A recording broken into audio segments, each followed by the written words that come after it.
12-нче Мөселман яшьләре форумын оештыручылар фикеренчә, кызларга итәгатьле булырга, егетләргә тәвәккәл булырга өйрәнергә кирәк. Мөселман яшьләре форумы дини, социаль, мәдәни фикер алышу мәйданчыгы. Әлеге чарада яшьләр белем исти, социаль проектлар тәкъдим ителә. Быелгы Мөселман яшьләре форумы мөселманнарның аналары һәм ир-атның яхшы сыйфатлары темаларына багышлана. Шушы яшьләр форумын уздырырга тырышабыз. Менә быел да узачак Алла биргән булса рәхмәте белән. Әмма барыбер шушы пандемия үзенең өлешен кертте.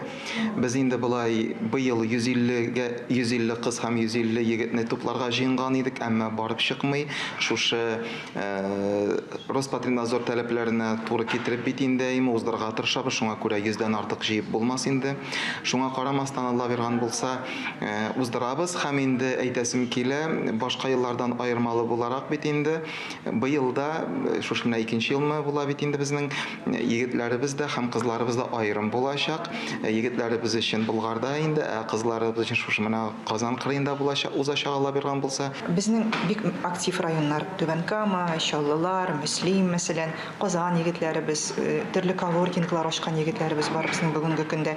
Ягъни алар шушы очрашуларда берләшәләр, дуслашалар, танышалар һәм хәзрәтләрдән консультация алалар да, шушы бизнес белән дә шөгыльләнгән кешеләребез бар, егетләребез бар. Күбрәк егетләр әлбәттә.